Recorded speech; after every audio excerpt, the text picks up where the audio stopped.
Je m'appelle Elia et ma femme et moi sommes mariés depuis 8 ans. Notre anniversaire de mariage a eu lieu le mois dernier. Je me souviens avoir pensé que nous avions surmonté beaucoup d'épreuves. Des hauts et des bas, comme dans tout mariage, certes, mais 8 ans, c'était solide, comme quelque chose qui méritait d'être célébré. Alors, quand Hila a réservé une table dans un très bon restaurant du centre-ville, je me suis dit qu'elle voulait marquer l'occasion avec style. J'ai même repassé une chemise, ce qui n'est pas peu dire. Nous avons commandé des boissons, discuté un peu, surtout de banalités, puis les amuse-gueules sont arrivés. Je me souviens avoir trouvé ça un peu formel, comme si elle essayait trop de faire les choses à la légère, mais je n'y ai pas prêté attention. Puis, une fois les assiettes débarrassées, elle a fouillé dans son sac et m'a tendu une enveloppe. Pas de carte, juste une enveloppe. Elle n'a rien dit, l'a juste glissée sur la table avec cette expression étrange. Calme, pleine d'espoir.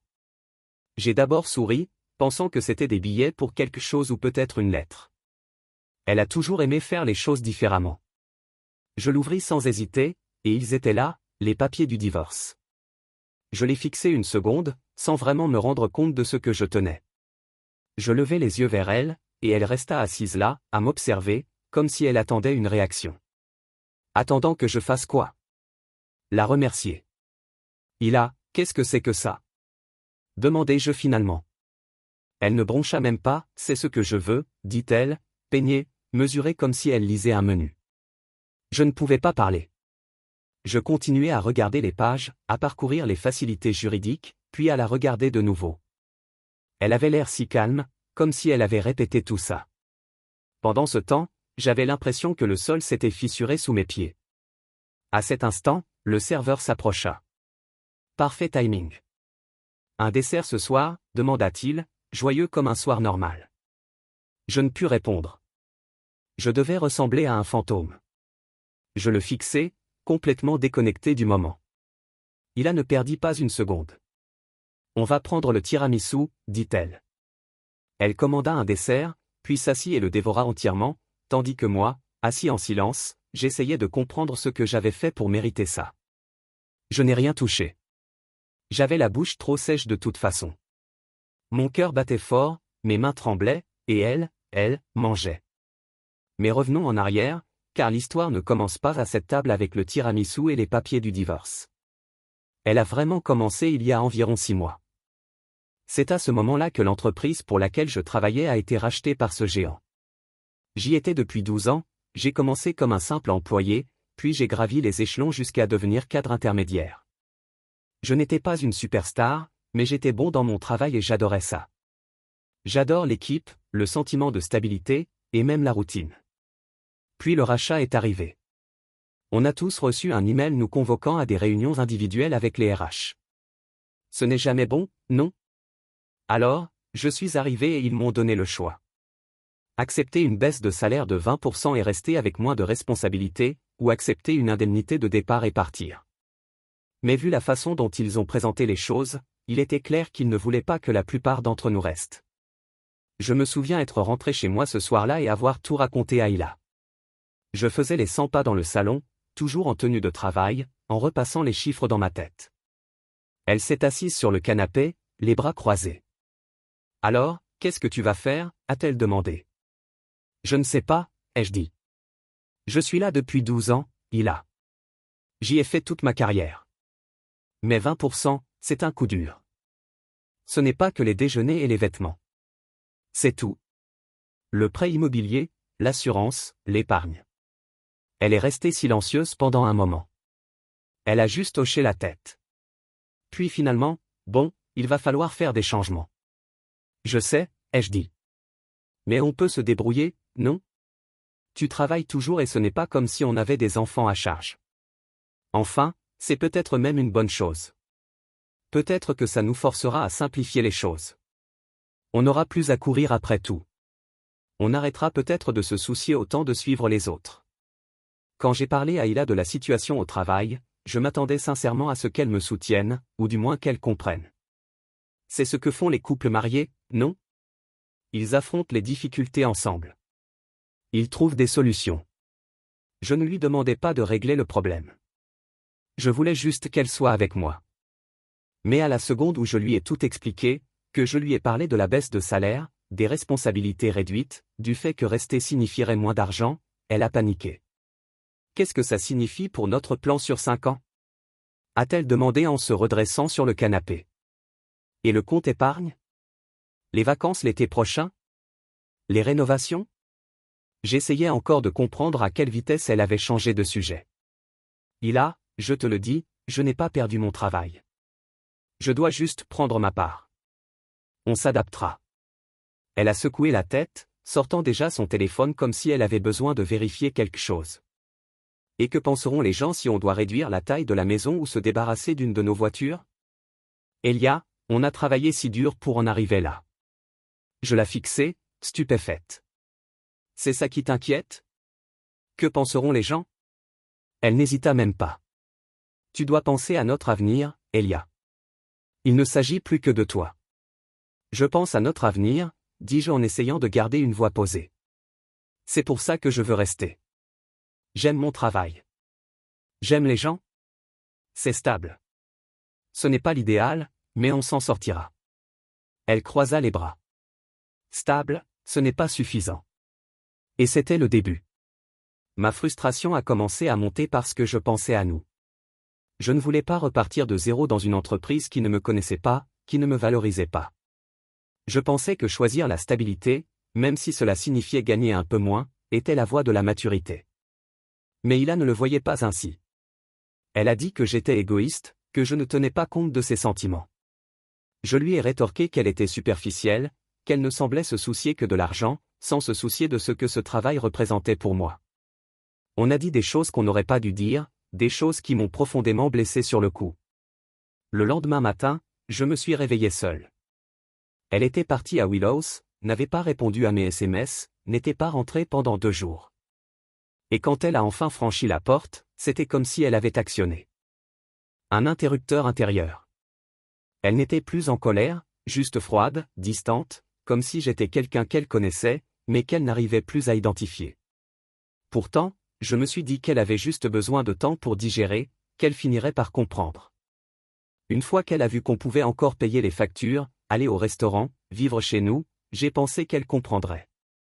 Alors, je suis resté dans l'entreprise, j'ai accepté la baisse de salaire, je me suis adapté, et j'ai attendu qu'elle constate que j'avais bien fait. Mais ce moment n'est jamais venu. Au lieu de cela, elle est devenue plus rancunière, plus froide.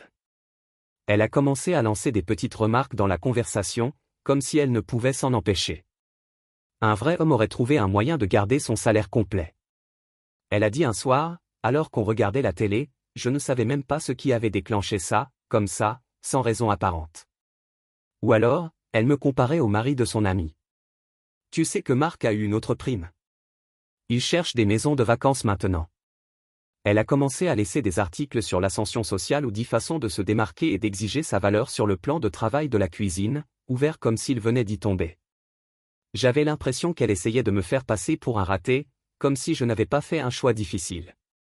J'avais fait le mauvais choix à ses yeux. Le pire, c'est qu'elle a commencé à me traiter comme un fardeau, comme si elle me faisait une faveur en restant. Elle payait le dîner quand on sortait, glissant sa carte sur la table et disant des choses comme « je m'en occupe ». Assez fort pour que le serveur à la table d'un accent grave côté l'entende. Un jour, lors d'une soirée, elle a plaisanté « eh bien, c'est moi qui gagne ma vie maintenant », et elle a ri comme si de rien n'était. Tout le monde a ri aussi, mais je suis resté planté là, faisant semblant de sourire, tandis que je brûlais intérieurement. Et ce n'était même pas vrai. Je gagnais toujours plus d'argent qu'elle, juste moins qu'avant. Mais rien de tout cela ne semblait lui importer. J'avais l'impression qu'elle me punissait pour un choix qui nous affectait tous les deux. Et je me suis demandé si elle avait vraiment soutenu ma carrière ou si elle appréciait simplement l'argent que cela rapportait. Mais c'est là que ça se gâte vraiment, et j'essaie encore de comprendre ce passage, car cela montre à quel point elle était calculatrice tout du long. Environ 3 mois après avoir accepté la baisse de salaire, j'ai commencé à m'impatienter. Non pas que je regrettais d'être resté, mais parce que je savais que je pouvais faire mieux. J'avais passé plus de 10 ans à acquérir de l'expérience, à apprendre les tenants et aboutissants des opérations, de la stratégie, des relations clients, etc. Et j'ai commencé à me demander, pourquoi ne pas prendre ça et faire quelque chose pour moi? J'ai lancé l'idée à Ila un soir, pendant qu'on dînait tranquillement. J'ai réfléchi, je lui ai dit, peut-être que je pourrais créer ma propre entreprise de conseil. Tu sais, travailler avec des petites entreprises qui ont besoin d'aide pour leur restructuration ou leurs systèmes internes. Je sais que beaucoup d'entre elles ont été durement touchées par les mêmes changements que nous. Elle n'a même pas levé les yeux de son assiette. Elia, c'est trop risqué, a-t-elle dit d'un ton neutre. On ne peut pas se permettre que tu sois au chômage pendant que tu essaies quelque chose. J'ai cligné des yeux. Il ne s'agit pas seulement d'essayer quelque chose. Je ne parle pas d'arrêter demain. Je planifie. Construis une liste de clients. Assure-toi que c'est viable. Elle m'a coupé la parole. On a toujours une idée, mais les idées ne paient pas les factures. On a besoin de stabilité, pas de rêve. On n'est plus à la fac. Ça m'a frappé plus fort que prévu. Et sa façon de dire « rêve », comme si c'était puéril m'a vraiment blessé. Alors j'ai laissé tomber pour le moment. Ou du moins, j'ai agi comme si je l'avais fait. Mais l'idée m'est restée, rongeait tout ce que je faisais. Alors, j'ai commencé à creuser seul. Discrètement, prudemment, j'ai contacté quelques anciens collègues. Des clients de l'ancienne entreprise, juste pour voir, juste pour tâter le terrain, et la réponse a été bien plus positive que je ne l'espérais. Les gens se souvenaient de moi.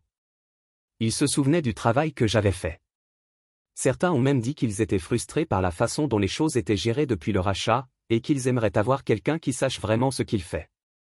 Ça a allumé quelque chose en moi. Pour la première fois depuis des mois, j'ai retrouvé un peu d'espoir, comme si je pouvais construire quelque chose qui m'appartienne.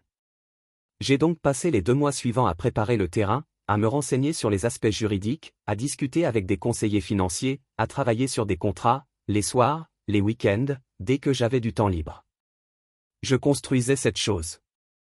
Et oui, je n'en ai rien dit à Hila. Je savais ce qu'elle dirait, que j'étais irresponsable, que ça ne marcherait jamais. Je me suis dit que j'attendrais d'avoir quelque chose de concret à lui montrer, de pouvoir lui élaborer un plan, lui montrer des chiffres, de vrais contrats. Je pensais que ça changerait les choses. Avec le recul, c'était peut-être une erreur de le lui cacher. Peut-être. Mais sur le moment, ça m'a semblé la chose la plus intelligente à faire, la plus pratique. Et finalement, au bout de 2 mois, j'avais 3 contrats solides en poche, de vrais clients, de l'argent sur la table, de quoi couvrir mon salaire avant la baisse, et même plus si ça continuait à progresser. Alors, j'ai donné ma démission. J'ai quitté mon travail et je suis rentré ce jour-là, excité, vraiment excité pour la première fois depuis une éternité.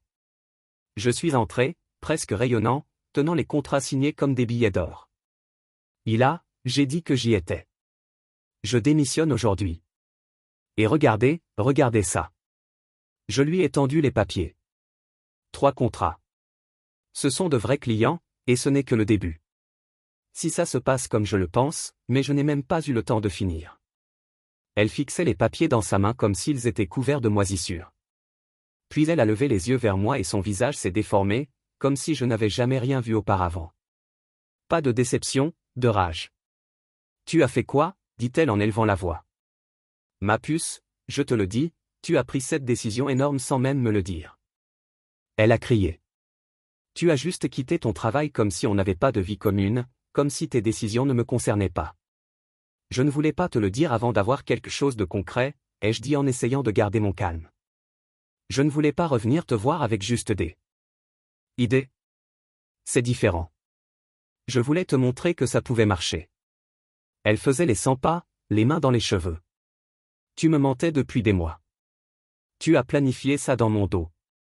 Comment puis-je encore te faire confiance ? Elle a dit que j'étais imprudente et égoïste, comme si j'avais complètement perdu la tête. Elle a dit qu'elle ne savait même plus qui j'étais. Je n'arrive pas à croire que tu aies fait ça dans mon dos, dit-elle d'une voix tremblante. Non pas de tristesse, mais de fureur. Tu m'as trahi, Elia. J'ai essayé de garder mon calme. Vraiment. Je lui ai dit que je n'avais pas agi sur un coup de tête, que j'avais fait les recherches, planifié, préparé le terrain, et même trouvé des clients. J'ai essayé de lui expliquer à quel point j'avais été prudent, que ce n'était pas un fantasme. C'était une vraie affaire avec un réel potentiel. Mais elle n'a rien voulu entendre. Tu as agi dans mon dos. Elle n'arrêtait pas de crier, tu m'as menti pendant des mois. Tu as pris cette décision importante en t'attendant à ce que je m'en occupe. Ce n'est pas juste, ai-je dit. Je n'ai pas menti. J'ai juste attendu d'avoir quelque chose de concret. Je ne voulais pas en parler trop tôt et t'effrayer. Elle m'a fusillé du regard comme si j'étais une étrangère. Tu étais une étrangère. Je ne te reconnais même plus. Cette dispute, c'était la pire qu'on ait jamais eue. Elle a duré des heures, toute la nuit. Les choses qu'on s'est dites. Je pense qu'on ne les oubliera jamais. À un moment, elle m'a regardé droit dans les yeux et m'a dit, « J'aurais préféré ne jamais t'épouser. » Je l'ai juste fixé du regard. « Tu es vraiment sérieuse ?» Elle n'a même pas bronché. Je mérite mieux que quelqu'un qui ne peut pas m'apporter de stabilité. Tu es devenu un boulet. Et j'ai craqué. Tu devrais peut-être aller trouver quelqu'un d'autre, alors. Quelqu'un qui vénère l'argent autant que toi. Elle n'a pas hésité. Peut-être que je l'oublierai. Elle l'a attrapé. J'ai pris mes clés et je suis sorti. Je ne l'ai revu que le lendemain matin. Après ça, tout s'est figé entre nous. On se parlait à peine, sauf en cas de nécessité. Emploi du temps, facture, logistique. C'était tout. Le reste du temps, j'avais l'impression de traverser une zone de guerre où les combats avaient cessé, mais où les mines étaient encore omniprésentes. J'ai commencé à passer plus de temps dans les cafés juste pour sortir de chez moi. Starbucks, n'importe où avec le Wi-Fi et une prise. L'air à la maison était toxique. Je ne pouvais plus y respirer. Le plus fou, c'était mon entreprise. Elle marchait à merveille. Le premier mois, j'avais déjà gagné presque autant que ce que j'aurais gagné à mon ancien emploi, même avec la baisse de salaire. Le deuxième mois, mon salaire dépassait mon salaire initial. Mais Hila s'en fichait. Elle ne semblait même pas s'en rendre compte. Elle était toujours perplexe, je ne lui avais pas demandé mon avis avant de sauter le pas. Comme si cela importait plus que les résultats. Je pensais que les choses changeraient une fois qu'elle aurait vu les chiffres, le succès. Mais au contraire, elle est devenue plus froide, plus elle s'est mise à travailler tard plus souvent, à sortir avec ses amis sans me dire un mot ni me demander si je voulais venir. Et oui, j'ai commencé à me douter de quelque chose. Je ne voulais pas. Mon Dieu, je ne voulais pas. Mais quelque chose au fond de moi me disait que ce n'était pas juste une question de colère ou de ressentiment. Pourtant, je ne voulais pas être le mari paranoïaque. J'ai essayé de lui laisser de l'espace, espérant que le temps et la stabilité nous ramèneraient à une certaine normalité. Et puis notre anniversaire est arrivé. Elle a suggéré qu'on aille dans un restaurant chic du centre-ville, celui où on était allé pour notre premier anniversaire. J'étais surpris, honnêtement.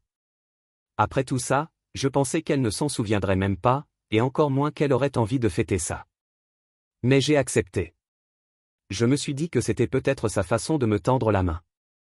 Peut-être qu'elle était prête à parler, à renouer, à admettre enfin qu'on pouvait encore arranger les choses. Ce soir-là, elle s'est habillée, coiffée, maquillée impeccablement, portant le même parfum qu'à nos débuts. Elle a souri. Elle semblait chaleureuse, presque joyeuse. Pour la première fois depuis des mois, j'ai eu l'impression qu'elle commençait à changer d'avis. Nous avons commandé du vin, des amuse-gueules, parlé de sa famille, de mon travail, et même ri à 2 reprises. Et j'ai baissé la garde. J'ai commencé à me détendre. Je me suis souvenu de ce que ça faisait d'être avec elle, d'être vraiment avec elle, et pourquoi j'étais tombé amoureux d'elle. Puis, juste après l'arrivée du plat principal, le steak était pour moi, le saumon pour elle. Elle a fouillé dans son sac à main et en a sorti une enveloppe en papier craft. Elle l'a posée sur la table entre nous, doucement, comme si de rien n'était, et a dit, « J'ai un cadeau d'anniversaire pour toi. » J'ai souri, un peu surpris. « Tu m'as offert quelque chose ?» ai-je demandé, sincèrement touché. Après des mois de silence et de froideur, je me suis dit que c'était peut-être sa façon de se racheter. J'ai imaginé que ce serait des billets pour quelque chose, une carte manuscrite, ou peut-être une photo d'une époque plus heureuse, quelque chose de significatif, quelque chose qui disait « on essaie à nouveau ». J'ai ouvert l'enveloppe, toujours souriant. Et puis j'ai vu les papiers. Mon nom, le sien. Non, le Gali, demande de dissolution du mariage. Mon estomac se serra si fort et si vite que je crus vomir, là, à la table. Je fixais le tableau, essayant de comprendre ce que je voyais. Ça n'avait aucun sens. Ça ne semblait pas réel. Je levai les yeux vers elle. Bon, qu'est-ce que c'est que ce bordel ? Elle ne broncha pas. Elle ne s'y a même pas. Elle resta assise là, parfaitement calme, avec cet étrange sourire au visage. Confinée, posée, satisfaite, comme si elle avait répété ce moment depuis des semaines. C'est plus facile comme ça, dit-elle presque doucement. Pas de dispute dramatique. Tout est déjà réglé. J'ai parlé à un avocat. La division est équitable. Au début, je n'arrivais même pas à parler. Je regardais les papiers, puis je la regardais, essayant de trouver une trace de remords ou de conflit dans son regard, mais il n'y en avait pas. Depuis combien de temps préparez-vous ça? Demandai-je finalement d'une voix basse et chevaline.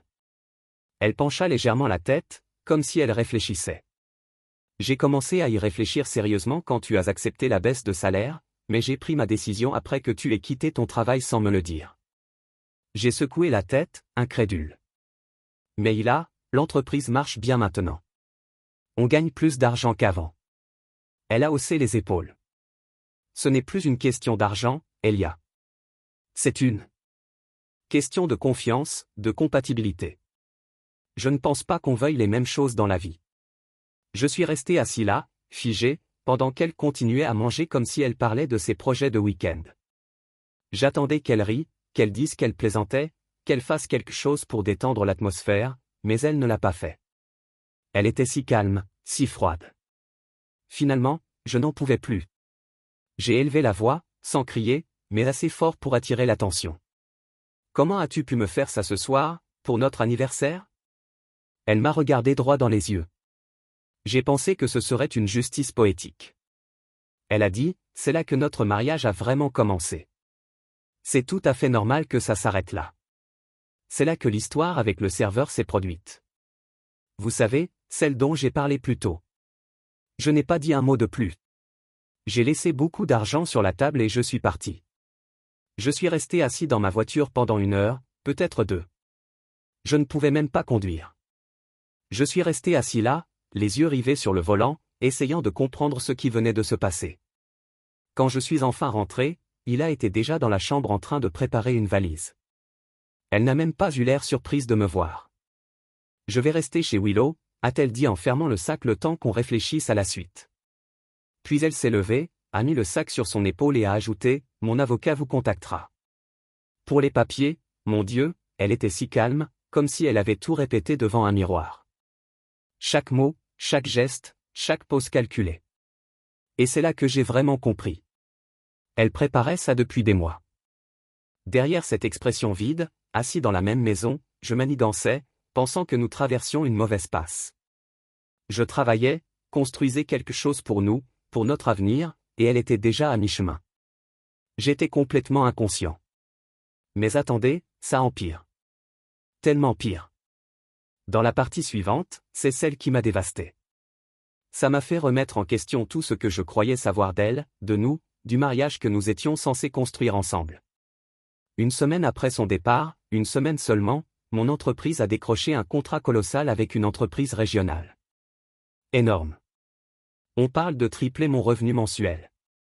C'était le genre de chance pour laquelle j'avais travaillé pendant des années. Et soudain, je gagnais plus d'argent que jamais. J'aurais dû être aux anges. Et je l'ai été pendant environ 5 minutes. Comme un idiot. J'ai décroché le téléphone et je l'ai appelé. Ai-je dit, tu ne vas pas croire ce qui vient de se passer. J'ai signé un contrat aujourd'hui. Ça va tripler nos revenus. Tripler. J'en vois enfin les fruits. C'est. Elle se tut, ni stupéfaite, ni même surprise, juste silencieuse, comme si elle réfléchissait à autre chose qu'à mes paroles. Puis elle dit, on peut prendre un café ensemble? J'aimerais parler. J'ai accepté comme un idiot. J'ai accepté. On s'est rencontrés dans un petit endroit près de chez Willow. Elle est arrivée avec l'air d'avoir fait des efforts pour soigner son apparence. Maquillage léger, cheveux détachés, ce regard prudent qui dit « je n'en fais pas trop ». Elle s'est assise en face de moi avec un sourire presque nerveux. Et pendant 1 seconde, je me suis permis d'espérer. D'espérer qu'elle était là pour arranger les choses. Elle a commencé doucement. J'ai beaucoup réfléchi, a-t-elle dit en remuant son café. Même si elle n'avait rien ajouté, et que j'avais peut-être été trop hâtive avec les papiers du divorce. J'étais stressée, émotive. Je ne réfléchissais pas clairement à ce qui était le mieux pour nous deux. Je l'ai juste regardé fixement. Alors, qu'est-ce que tu racontes? Elle a levé les yeux vers moi. Tu me manques. Notre vie ensemble me manque. Et je me demandais si on pourrait peut-être trouver un moyen d'arranger les choses. De revenir à la normale. J'ai ressenti une immense vague de soulagement m'envahir, car malgré tout, malgré la froideur, la dispute, là elle m'a tendu les papiers du divorce comme un ticket de caisse, mais je l'aimais toujours. Une partie de moi était désespérée de croire qu'elle avait juste fait une erreur que nous pourrions réparer. Mais même en hochant la tête et en écoutant, quelque chose dans le timing me semblait bizarre. Je l'ai regardé attentivement et lui ai demandé, « Quand as-tu commencé à avoir ces doutes ?» Elle a cligné des yeux, hésitant. Je ne sais pas exactement. Juste après mon départ. Être loin m'a fait réaliser ce à quoi je renonçais. Et ça n'a rien à voir avec le contrat dont je t'ai parlé. Son visage s'est crispé. Non, Elia. Ce n'est pas une question d'argent. C'est de nous. De la prise de conscience de la valeur que j'accordais à ce que nous avions et de la façon dont j'ai laissé mes craintes concernant la stabilité financière obscurcir mon jugement. Elle l'a dit avec conviction, mais ça semblait répété. Éteint. Alors j'ai insisté. J'ai besoin de savoir. Franchement, qu'est-ce qui t'a fait changer d'avis si soudainement? Pourquoi maintenant? C'est là que c'est arrivé. Sa voix s'est brisée. Ses yeux se sont embués. Et tout ce calme d'entraînement s'est effondré. Elle a baissé les yeux vers je me suis assise sur ses genoux et j'ai dit, d'accord, d'accord. Je vois quelqu'un d'autre depuis 2 mois. Je n'ai pas bougé. Impossible. Tu veux dire quand on était encore mariés, qu'on vivait encore ensemble? Elle a hoché la tête. Je pensais être prête à passer à autre chose avec lui, mais maintenant, je ne sais plus ce que je veux. Et à ce moment-là, j'ai eu l'impression que le sol se dérobait sous mes pieds. Parce que ce n'était pas seulement une question de trahison, d'argent ou de confiance. C'était une tromperie, pure et dure. Cela signifiait qu'elle me trompait alors qu'on était encore mariés et qu'on vivait sous le même toit. Je lui ai demandé qui c'était. Elle a baissé les yeux, a frotté le bord de sa tasse de café avec son pouce et a dit, il s'appelle Théodore. Il travaille au cabinet dentaire. C'est juste quelqu'un à qui je parle parfois. Au début, je me défoulais sur tout ce qui nous concernait, et ça a dégénéré. J'ai senti ma poitrine se serrer. Quelque chose de plus? Genre, quoi? Tu couches avec lui? Elle a levé les yeux brusquement. Non, je te jure, Elia, on n'a pas couché ensemble. Ça n'est pas allé aussi loin. Je n'ai rien dit. Je l'ai juste fixé du regard, parce que, honnêtement, je ne sais pas si j'y crois. Et d'une certaine manière, ça n'a même pas d'importance. L'infidélité émotionnelle n'est pas mieux. Elle a donné une partie d'elle-même à quelqu'un d'autre alors que j'essayais encore de maintenir notre mariage. Elle a continué. Ce n'était pas sérieux avec Théodore. J'étais seul. J'étais en colère contre toi. Tu as quitté ton travail sans me le dire, et j'avais l'impression de ne plus te reconnaître. J'avais peur. Je ne savais pas quoi faire d'autre. J'ai fait une erreur. J'ai ri amèrement. Donc, ta façon de gérer la peur et la solitude était de commencer une relation avec un autre homme. Elle grimaça. Ce n'était pas comme ça. C'était comme ça. J'ai dit, tu étais déjà à mi-chemin de la porte quand tu m'as donné la décence de savoir que quelque chose n'allait pas. Tu as demandé le divorce. Tu as commencé à voir quelqu'un d'autre. Et maintenant? Maintenant que j'ai décroché un gros contrat et que l'argent rentre, soudain, je te manque. Sa voix se brisa. Ce n'est pas une question d'argent, Elia. J'ai juste réalisé que je t'aimais toujours. Que j'avais abandonné trop vite. Que j'avais laissé le stress et le ressentiment m'aveugler sur ce que nous avions vécu. La conversation a duré près de 2 heures. Elle pleurait, moi faisant les 100 pas, elle me suppliait de lui donner une autre chance. Moi essayant de comprendre comment j'avais passé ces derniers mois à partager un lit avec quelqu'un qui était déjà émotionnellement parti. Elle n'arrêtait pas de dire qu'elle avait fait une erreur, qu'elle n'était allée voir Théodore que parce qu'elle ne se sentait plus vue, que ce n'était pas sérieux, qu'elle m'avait choisi. Mais je ne pensais qu'à la commodité de tout ça. Je ne suis pas un filet de sécurité. Je lui ai finalement dit. On ne peut pas sauter du navire et nager jusqu'au bout en réalisant que l'autre bateau n'est pas celui qu'on croyait. Ce n'est pas ce que je fais.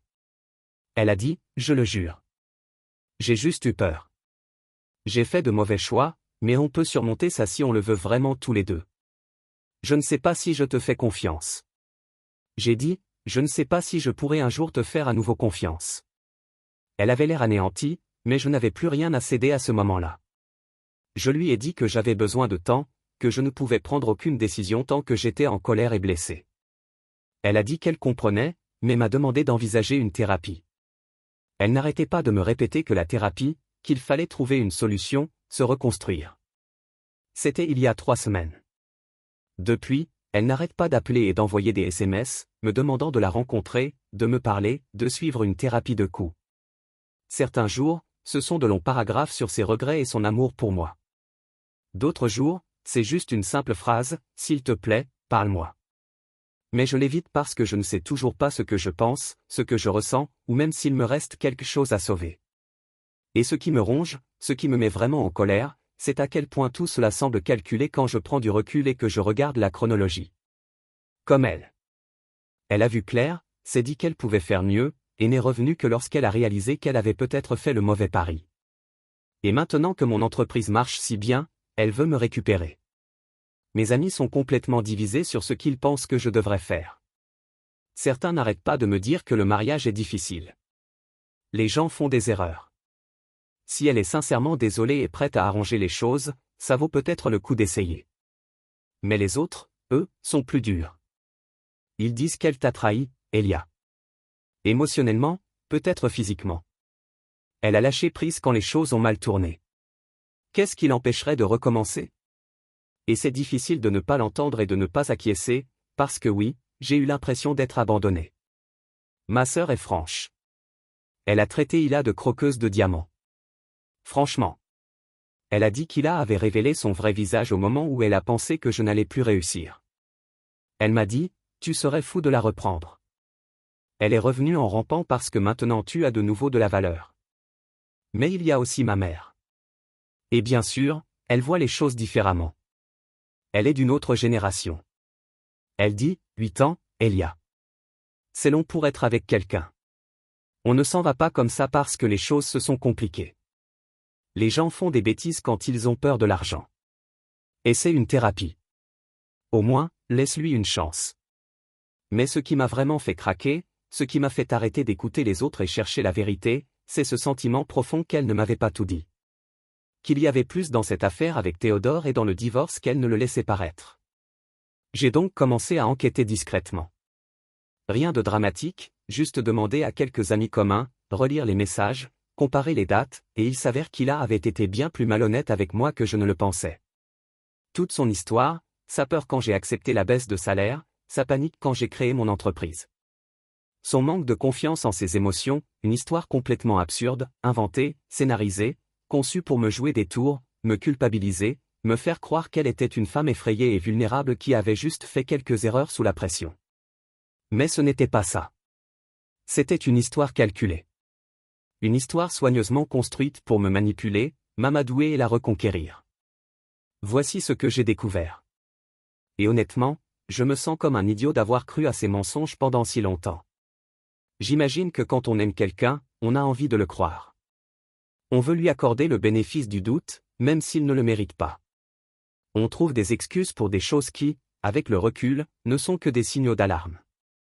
On se dit, elle ne me ferait pas ça. Ni elle, ni nous. Mais elle l'a fait. J'ai commencé par éplucher nos relevés de cartes de crédit et nos relevés bancaires. Je me suis dit que si elle avait caché quelque chose, les chiffres diraient peut-être la vérité, et non elle. Et tout de suite, des choses ont sauté aux yeux. Il y avait des frais de restaurant d'il y a 6 mois, des endroits où nous n'étions jamais allés ensemble, des lieux romantiques, des endroits où on ne déjeune pas comme ça avec un collègue. Puis il y avait des places de cinéma les soirs où elle me disait travailler tard, et même des frais d'hôtel d'il y a 4 mois. Ça m'a fait l'effet d'un coup de poing dans le ventre. Il y a 4 mois, c'était à peu près au moment où je pensais sérieusement quitter mon travail pour créer mon entreprise. À l'époque où elle disait s'inquiéter pour nos finances et qu'elle n'avait pas encore rencontré Théodore. J'ai continué à creuser. Nos téléphones étaient toujours sur le même forfait familial, j'ai donc pu consulter ses relevés téléphoniques. c'est là que le tableau a commencé à prendre forme, et ce n'était plus du tout celui qu'elle m'avait peint lors de cette longue conversation larmoyante dans le salon. Il y a quelques semaines. Elle envoyait des SMS à Théodore depuis presque 7 mois. 7. C'était juste après ma baisse de salaire, bien avant qu'elle ne prétende qu'ils avaient commencé à parler de problèmes de couple au travail. Et ce n'était pas quelques messages innocents ici et là. C'était constant. Des centaines de SMS par jour, surtout le soir. Des appels téléphoniques qui duraient plus d'1 heure, parfois 2. Et ce n'était pas seulement après que les choses se soient gâtées entre nous. C'était pendant que les choses se gâtaient, pendant qu'elle me glaçait, me blâmait pour tout, me donnant l'impression que c'était moi qui détruisais notre mariage en essayant de poursuivre un rêve. Je me souviens d'être assis à la table de la cuisine tard le soir, essayant de préparer ma première demande en mariage pour un client, tandis qu'elle, assise en face de moi, parcourait son téléphone avec ce regard inexpressif. Elle ne parlait pas, me répondait à peine, me disait que j'étais irresponsable et égoïste. Pendant ce temps, elle tombait amoureuse de quelqu'un d'autre. Mais ce qui m'a vraiment rendu malade, comme si j'avais des sueurs froides, c'est ce que j'ai trouvé sur mon ordinateur personnel. Je ne voulais même pas le trouver. J'ouvrais Chrome pour consulter mes emails lorsqu'un compte Gmail enregistré est apparu, que je n'ai pas reconnu au premier abord. J'ai cliqué dessus, j'ai tapé le mot de passe enregistré, qu'elle avait dû utiliser sur mon ordinateur portable et qu'elle avait oublié de supprimer, et hop, c'était là. Des emails entre Ila et un avocat spécialisé en divorce. Daté d'il y a 5 mois. Réfléchissez bien. Il y a 5 mois, elle parlait déjà à un avocat de la fin de notre mariage. Pas peut-être. Pas de problème. Quels sont mes droits? Y mettre fin? Non. Consultation complète. Elle demandait comment protéger ses biens. À quel type de règlement pouvait-elle s'attendre? Comment ma baisse de revenus affecterait la pension alimentaire? Elle planifiait sa stratégie de sortie bien avant de m'avoir rencontré pour me parler de ses craintes et de l'instabilité de notre relation. Et bien avant les grandes disputes concernant mes projets professionnels ou notre avenir, il y avait même un email dans lequel elle demandait à l'avocat quel était le meilleur moment pour déposer les papiers du divorce. Comme si c'était une stratégie. Elle a littéralement écrit « Vaut-il mieux déposer sa demande avant ou après notre anniversaire ?» L'avocate a répondu que cela n'avait aucune importance juridique, mais qu'elle devait tenir compte de l'impact émotionnel que cela pourrait avoir sur les deux parties. C'est alors qu'Ila a répondu, et je n'oublierai jamais les mots exacts. Je veux juste m'assurer qu'ils comprennent à quel point je suis sérieuse dans ma décision de mettre fin à notre mariage. Lire cela m'a donné l'impression d'être poignardée en pleine poitrine. Pendant tout ce temps, j'ai trouvé le dîner d'anniversaire gênant, car nous étions tous les deux stressés, peut-être incertains de ce qui allait se passer. Je n'arrêtais pas de penser qu'elle luttait peut-être contre la culpabilité. C'est peut-être pour ça qu'elle semblait distante ce soir-là. Mais maintenant, je réalise que ce n'était pas une réaction spontanée ou une crise émotionnelle. C'était planifié. Ce dîner, cet escalier froid, son départ le lendemain matin, tout cela faisait partie de son plan pour que je sache qu'elle en avait fini. Elle voulait me faire du mal. Mais attendez, c'est devenu pire parce que j'ai aussi trouvé la preuve qu'elle prévoyait d'emménager avec Théodore depuis des mois. Il y avait des emails entre elle et lui concernant des annonces d'appartements, des baux, et même des meubles. Ils allaient ensemble à des visites libres. Théodore avait versé un acompte pour un 2 pièces 3 semaines avant de me remettre les papiers du divorce. Et pendant tout ce temps, elle n'arrêtait pas de me dire qu'elle logeait chez son ami Willow. Jusqu'à ce que la situation se calme. Je n'en croyais pas mes yeux. J'ai trouvé l'adresse sur un des PDF du bail. Ils ont utilisé l'adresse email de Théodore pour signer sur une plateforme de location en ligne. Alors, je suis allé là-bas. Je n'aurais pas dû. Je le sais maintenant, mais il fallait que je le voie de mes propres yeux. Je me suis garé sur le parking et, effectivement, la voiture d'Ila était là, garée comme si elle était à sa place. Je suis sorti, je me suis dirigé vers le numéro de l'appartement indiqué sur le bail et j'ai frappé. Théodore a répondu. Son expression en me voyant était une panique totale, comme celle d'un enfant pris en flagrant délit de vol. Il a essayé de dire quelque chose, peut-être, « Salut » ou « On peut parler », mais il a immédiatement tendu la main vers la porte comme s'il allait me la claquer au nez. Je l'ai bousculé. « Ila » ai-je crié en entrant. Elle était sur le canapé, en peignoir, les cheveux en bataille, une couverture sur les genoux. On aurait dit qu'elle venait de se lever du lit, même s'il était 15 heures. Après-midi. Son visage est devenu pâle en me voyant. Ellie, qu'est-ce que tu fais? Elle s'est levée. Qu'est-ce que je fais là? Ai-je crié. Que fais-tu là? Tu continues à jouer les épouses désemparées et dépassées. Tu continues à faire comme si tu ne savais pas ce que tu voulais? Elle a ouvert la bouche, mais je ne l'ai pas laissé parler. Tais-toi, tu me mens depuis des mois, ai-je dit. Pendant que j'étais à la maison à essayer d'arranger les choses, à trouver comment faire fonctionner l'entreprise, tu préparais ça avec lui. Elle a essayé de nier. Elle a même eu l'audace de dire, je n'ai emménagé avec Théodore qu'après notre séparation. Ce n'est pas permanent. Je suis juste en train de comprendre. Des conneries, ai-je craqué. Tu cherchais des appartements avec lui avant même de me dire que tu voulais divorcer. Tu parlais à un avocat il y a 5 mois. Tu m'as menti en pleine face, il a. J'ai sorti mon téléphone et je lui ai montré les emails, le bail à son nom, les relevés téléphoniques. J'avais tout. Elle ne pouvait rien dire. Elle est restée plantée là, les lèvres pincées, respirant par le nez comme si elle essayait de se contenir. Pendant ce temps, Théodore était derrière moi et me disait, Elia, tu devrais peut-être partir. C'est entre toi et Ila. Je ne veux pas être impliqué. Je me suis tourné vers lui. Oh, tu ne veux pas être impliqué, ai-je dit. Tu envoies des textos à ma femme depuis des mois, alors qu'on était encore mariés, qu'on vivait sous le même toit. Tu es définitivement impliqué. Il n'a pas répondu. Lâche, ai-je dit en le regardant droit dans les yeux. Tu te faufiles, tu détruis le mariage de quelqu'un, puis tu fais comme si tu n'y étais pour rien. Au moins, assume-le. J'ai pris mon courage à 2 mains, je me suis comporté comme un homme et j'ai admis la vérité. La situation a rapidement dégénéré. Cris, insultes, accusations fusant. Ila pleurait, la voix tremblante, disant qu'elle n'avait jamais voulu que ça se passe comme ça. Elle m'a dit qu'elle était juste perdue et effrayée, qu'elle m'aimait encore et qu'elle voulait arranger les choses. Je l'ai regardée et j'ai dit, c'est parfait. On ne passe pas des mois à préparer un divorce, à signer des baux et à emménager avec un autre homme si on aime son mari. Théodore a fini par perdre patience et m'a dit de partir, sinon il appellerait la police. J'ai juste dit, vas-y. Je voulais qu'il le sache. Je voulais que ce soit enregistré qu'il avait une liaison avec une femme mariée et qu'il l'aidait à organiser la fin de notre mariage pour qu'elle puisse emménager avec lui. Mais il m'a supplié, les larmes aux yeux. S'il te plaît, Elia, ne rends pas les choses encore plus compliquées. On peut parler. Laisse Théodore en dehors de ça. S'il te plaît. Je suis parti, mais je tremblais de rage. Je suis resté assise dans ma voiture pendant près d'1 heure, essayant de digérer tout ce que je venais d'apprendre. À quel point j'avais été complètement berné par quelqu'un que je croyais connaître, aimer et à qui je croyais confier toute ma vie et mon avenir. J'ai repensé à toutes les fois où, ces derniers mois, il m'avait rendu folle ou paranoïaque parce que je soupçonnais que quelque chose n'allait pas. Puis, un soir, il m'a appelé en pleurs et m'a supplié de la rencontrer pour qu'elle m'explique tout. J'ai failli ne pas répondre, mais j'étais curieuse.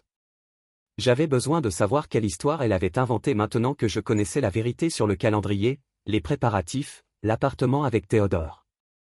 Nous nous sommes rencontrés et elle a immédiatement commencé à s'excuser, disant qu'elle savait qu'elle avait tout mal géré. Elle a dit qu'elle avait été effrayée et confuse, qu'elle ne savait pas comment gérer ses sentiments à propos de notre mariage ou son attirance pour Théodore. Elle a admis avoir pris une série de mauvaises décisions qui avaient mené à ce désastre. Elle m'a dit qu'elle avait commencé à parler à l'avocat et à chercher des appartements pour explorer les options qui s'offraient à elle et déterminer ce qu'elle voulait vraiment. Mais elle a insisté sur le fait qu'elle n'avait jamais été complètement sûre de me quitter jusqu'à ce qu'elle marque une pause, les yeux baissés, puis me dise doucement, jusqu'à ce que tu démissionnes sans m'en parler au préalable. C'est alors qu'elle a compris que nous avions des valeurs et des priorités différentes et que notre mariage ne pouvait peut-être tout simplement pas fonctionner. Mais elle a ensuite changé de sujet, m'expliquant que le succès de mon entreprise lui avait fait comprendre qu'elle s'était trompée sur ma capacité à subvenir à nos besoins. Elle m'a dit qu'elle s'était peut-être trop concentrée sur la sécurité financière à court terme au lieu de croire en notre relation à long terme. C'est pourquoi elle voulait réessayer maintenant, car elle comprenait enfin de quoi j'étais capable. Je l'ai regardé droit dans les yeux et lui ai demandé, et les frais d'hôtel, l'appartement avec Théodore? Tous ces mensonges sur le début de notre relation. C'est alors qu'elle a craqué, les larmes aux yeux, et a admis qu'elle voyait Théodore depuis des mois. Elle a dit qu'ils avaient eu des rapports sexuels, mais a essayé de faire comme si de rien n'était, prétextant que c'était simplement parce qu'elle se sentait déconnectée de moi et de notre mariage. Ça ne signifiait rien comparé à ce que nous avions vécu ensemble, a-t-elle dit en sanglotant. Elle n'arrêtait pas de répéter que Théodore n'était qu'un relais, une façon de surmonter sa solitude et sa colère. Mais elle a insisté, tu es la personne que j'aime vraiment et avec qui je veux être. J'ai fait une énorme erreur en m'engageant avec lui, mais maintenant je vois ce que j'ai failli gâcher. Je veux arranger les choses entre nous. Toute cette conversation m'a rendu malade. Chaque mot qu'elle a prononcé était soit un mensonge, soit une manipulation destinée à me faire pitié et à la reconquérir. Je voyais clair maintenant que je connaissais la véritable chronologie et toute la planification de sa trahison. Je lui ai dit sans détour, je ne peux plus croire ce que tu dis. Tu me mens depuis des mois. J'ai marqué une pause, d'une voix basse mais ferme. Même si tu regrettes maintenant, c'est seulement parce que mon entreprise marche bien et que tu réalises que tu ferais peut-être mieux financièrement de rester marié avec moi plutôt que de tout recommencer avec Théodore, qui gagne probablement moins. Elle s'est tout de suite mise sur la défensive, disant que ce n'était pas une question d'argent, qu'elle m'aimait sincèrement et qu'elle regrettait ses erreurs. Mais je n'y croyais pas. Je lui ai fait remarquer qu'elle n'avait commencé à changer d'avis qu'après avoir décroché ce gros contrat, après que j'ai commencé à gagner plus d'argent que jamais. Ça me semblait une sacrée coïncidence si ses sentiments étaient vraiment axés sur l'amour et non sur la sécurité financière. Nous nous sommes disputés pendant 1 heure. Elle n'arrêtait pas de me supplier de lui donner une autre chance, promettant de rompre avec Théodore, d'aller voir un thérapeute, de faire tout ce qu'il fallait pour reconstruire ce que nous avions. Je lui ai dit franchement, je ne pense pas pouvoir te faire à nouveau confiance après tout ce que j'ai découvert. Et je ne veux pas être le plan de secours de quelqu'un quand son premier choix n'a pas fonctionné. C'était hier. Depuis, je repense à tout. Les mensonges, les préparatifs, la trahison, et la quête de la suite. Plus j'y pense, plus je suis convaincu qu'il ne veut me récupérer que parce que je gagne à nouveau bien ma vie. Si mon entreprise faisait faillite demain, elle retournerait probablement voir Théodore ou chercherait une autre solution. Je me sens tellement idiot d'avoir cru à ces histoires de peur et d'erreur, alors qu'en réalité, elle prévoyait de me quitter depuis des mois, qu'elle était déjà partie avec quelqu'un d'autre, et qu'elle n'a changé d'avis que lorsqu'elle a réalisé que rester mariée avec moi serait plus rentable que de divorcer et de tout recommencer. Hier matin, j'ai donc appelé un avocat spécialisé en divorce et j'ai passé 2 heures à examiner toutes les preuves que j'avais rassemblées, ses préparatifs, sa liaison avec Théodore. L'avocat m'a dit que j'avais un dossier très solide, montrant qu'elle préparait le divorce depuis des mois et qu'elle avait une liaison, ce qui jouerait certainement en ma faveur pour le partage des biens et la pension alimentaire. Il m'a également aidé à comprendre comment protéger les actifs de mon entreprise, car la majeure partie de la croissance et du succès est survenue après qu'il ait déménagé et demandé le divorce. Cela signifiait qu'elle ne pouvait pas prétendre que son soutien ou son partenariat avait contribué au succès commercial dont elle souhaitait désormais bénéficier. J'étais plutôt content d'avoir une stratégie juridique claire et d'avoir enfin décidé de mettre fin à ce mariage une fois pour toutes. Mais vers midi, Hila est arrivée chez moi, complètement hystérique. Elle me suppliait de ne pas divorcer, disant qu'elle avait commis la plus grosse erreur de sa vie et qu'elle ferait tout pour arranger les choses entre nous. Elle m'a dit que Théodore avait rompu avec elle le soir même où je les avais confrontés à l'appartement. Selon elle, il disait qu'il ne voulait pas se retrouver mêlé à un divorce compliqué et qu'il ne supportait pas le drame et le stress d'être avec quelqu'un qui était encore marié et qui essayait de comprendre ce qu'elle voulait. Elle a dit que Théodore l'avait pratiquement mise à la porte et lui avait dit qu'il pensait qu'elle devrait essayer d'arranger les choses avec moi, car il était évident qu'elle était encore confuse quant à ses sentiments. Il a dit qu'il ne voulait être la relation de secours ni le second choix de qui que ce soit. Il a sangloté, la voix brisée. Il m'a dit que je devais faire le point sur ma vie avant de m'engager avec quelqu'un d'autre. Elle pleurait à chaudes larmes, disant qu'elle était complètement seule maintenant, paniquée à l'idée de nous perdre tous les deux, Théodore. Elle n'arrêtait pas de répéter qu'elle avait compris que j'étais la seule personne à l'avoir jamais vraiment aimée, et qu'elle avait été stupide de gâcher notre mariage pour quelqu'un qui ne voulait même pas d'elle quand les choses se sont compliquées. Elle m'a supplié d'oublier l'avocat, de lui donner une dernière chance de prouver qu'elle était sérieuse dans notre mariage, qu'elle avait appris de ses erreurs et qu'elle ne trahirait plus jamais ma confiance. J'irai voir un thérapeute. Je ferai tout ce qu'il faudra, a-t-elle promis, la voix brisée. Je veux juste que tout aille bien à nouveau. Je lui ai dit que j'appréciais ses excuses, mais que trop de choses s'étaient passées pour que je puisse lui faire confiance à nouveau. Je lui ai dit que je ne voulais pas être marié à quelqu'un qui ne me valorisait que lorsque ses autres options ne fonctionnaient pas. Elle s'est mise à pleurer encore plus fort en secouant la tête. Ce n'est pas vrai. Je t'ai toujours aimé. J'ai juste eu peur et j'ai pris de mauvaises décisions. Mais voici ce qui a vraiment scellé mon destin. Ce qui m'a montré que même maintenant, alors qu'elle est censée avoir retenu la leçon et vouloir arranger les choses, elle continue d'être manipulatrice et malhonnête quant à ses véritables motivations. Alors qu'elle pleurait et me suppliait de reconsidérer sa décision, elle n'arrêtait pas de me répéter combien mon entreprise marchait bien, combien elle était fière de ce que j'avais accompli et combien elle avait toujours cru en moi. Même si les changements financiers l'effrayaient, il était évident qu'elle essayait de me rappeler combien je gagnais maintenant et comme notre vie pourrait être belle si nous restions ensemble. Elle n'arrêtait pas d'évoquer la maison, les voitures, les vacances que nous avions prévues pour l'année prochaine, combien notre ancienne vie lui manquait, la vie confortable et réussie que nous avions construite en couple. Tu te souviens comme nous étions heureux, Elia, dit-elle d'une voix douce mais insistante. Nous avions quelque chose de bien. Nous pourrions revivre cela. Mais il était clair pour moi qu'elle ne pensait pas à m'aimer réellement en tant que personne. Elle pensait au style de vie, à la sécurité que je pouvais lui offrir. La goutte d'eau qui a fait déborder le vase, c'est quand elle m'a dit qu'elle avait parlé de notre situation à Willow. Ila m'a raconté que Willow lui avait fait remarquer combien il était rare de trouver un homme à la fois prospère financièrement et sincèrement généreux. Ila m'a dit que Willow lui avait dit qu'elle ne devait pas abandonner à la légère, que la plupart des femmes tueraient pour avoir un mari capable d'offrir la sécurité et la stabilité que j'offrais. À ces mots, quelque chose en moi a craqué. J'ai compris que même ses excuses, ses supplications, n'étaient qu'une question d'argent et de ce que je pouvais faire pour elle. Elle ne comprenait toujours pas qu'elle avait détruit quelque chose qui ne pouvait être réparé par des promesses et des larmes. Je mérite mieux que quelqu'un qui me voyait avant tout comme un atout financier. Je l'ai regardé droit dans les yeux et lui ai dit, je divorce, Ila. Rien de ce que tu diras n'y changera rien. Tu dois accepter que notre mariage est terminé. Il est temps pour toi de commencer à réfléchir à comment te construire une vie qui ne dépende pas des autres pour ta sécurité financière. Elle s'est alors mise en colère, le visage déformé par la frustration. Tu es cruel. Elle a crié, oui, j'ai fait des erreurs, mais tout le monde mérite le pardon et une seconde chance. Tu gâches 8 ans de mariage par orgueil et entêtement. J'ai dit, non, Ila, ce n'est pas une question d'orgueil ou d'entêtement. Ce sont tes tromperies et tes manipulations qui ont ruiné ce mariage. Elle me regarda avec un mélange de colère et de tristesse. Puis dit doucement, tu regretteras cette décision quand tu seras vieille et seule.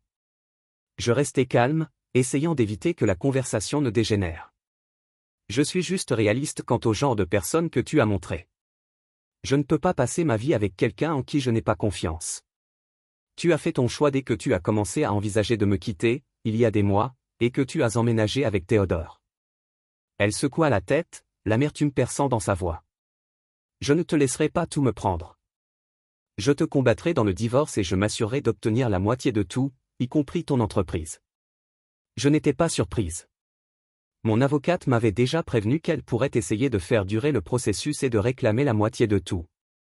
Nous avions documenté chaque détail du calendrier, chaque mensonge, chaque geste qu'elle avait posé. J'étais préparé. Finalement, Ila est parti après m'avoir lancé une dernière menace désespérée.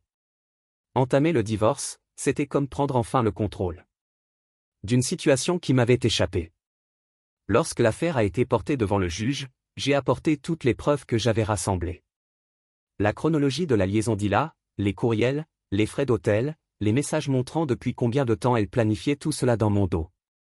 Le juge n'a pas caché son mécontentement. Après avoir tout examiné, il m'a regardé et m'a dit, « Monsieur Elia, il ressort clairement des preuves que votre femme a engagé ce divorce alors que vous développiez encore votre entreprise. Puisque la croissance substantielle de votre entreprise est intervenue après le divorce, elle n'a droit à aucune partie de ses revenus. » J'ai hoché la tête, me sentant soulagé. Il a poursuivi, « Madame Ila a droit à 50% des biens matrimoniaux accumulés avant la demande de divorce, mais comme vous l'avez souligné, ce montant est minime. De plus, compte tenu des revenus plus élevés de Madame Ila au moment de la demande, elle n'a droit ni à une pension alimentaire ni à un règlement supplémentaire. » J'ai jeté un coup d'œil vers la galerie où je savais qu'Ila était assise tranquillement, réalisant probablement à quel point la situation avait évolué en sa défaveur. Le juge a clos l'affaire d'un ton ferme. Ce tribunal attend des deux parties qu'elles avancent de manière indépendante. Monsieur Elia, j'ai confiance que vous protégerez les intérêts de votre entreprise tout au long de votre croissance. En sortant de la salle d'audience, j'ai ressenti un étrange mélange de soulagement et de détermination. Il ne s'agissait pas seulement d'argent ou de biens. Il s'agissait de reprendre ma vie en main. Je m'étais battu pour protéger ce que j'avais construit. Et enfin, la loi était de mon côté. Il était temps de me concentrer sur l'avenir. Libéré des mensonges, de la trahison et de la manipulation. Une fois le divorce prononcé, j'ai ressenti un léger soulagement. Ma poitrine. Pour la première fois depuis longtemps, je pouvais respirer à nouveau. Les derniers mois avaient été brutaux, remplis de trahison et de chagrin. Mais maintenant, j'étais libre de reconstruire ma vie à ma façon. L'entreprise étant en bonne santé et en pleine croissance, j'ai commencé à me concentrer sur des choses que j'avais négligées trop longtemps, ma santé, mes amis et la redécouverte de passions qui avaient été mises au second plan pendant le chaos. J'ai repris la randonnée, une activité que j'aimais mais pour laquelle je n'avais pas pris le temps. Et ces moments de calme sur les sentiers m'ont apaisé l'esprit. J'ai renoué avec de vieux amis et je m'en suis même fait de nouveau grâce aux événements communautaires locaux et au réseautage. C'était bon de faire à nouveau partie de quelque chose de positif, entouré de personnes sincères. Quelques mois plus tard, j'ai rencontré quelqu'un de nouveau, une femme qui me voyait pour qui j'étais, et non pour ce que je pouvais apporter. Elle était gentille, intelligente et avait une légèreté qui me faisait rire comme je ne l'avais pas fait depuis des années. Nous avons pris notre temps, instaurant une confiance mutuelle et savourant des moments simples comme préparer le dîner ensemble ou nous promener en ville au coucher du soleil. Ceci avec le temps, j'ai retrouvé l'espoir. Je ne portais plus le fardeau des erreurs ou des manipulations d'autrui. Au contraire, j'étais ouverte à un amour authentique et fondé sur l'honnêteté et le respect. Avec le recul, le divorce a été douloureux, mais nécessaire. Il a ouvert la voie à un nouveau chapitre, empreint d'authenticité, de croissance et de bonheur véritable. Pour une fois, j'entrevoyais un avenir non pas assombri par la trahison, mais illuminé par les possibilités. Chers auditeurs, n'hésitez pas à partager vos impressions dans les commentaires ci-dessous et n'oubliez pas d'aimer, de partager et de vous abonner.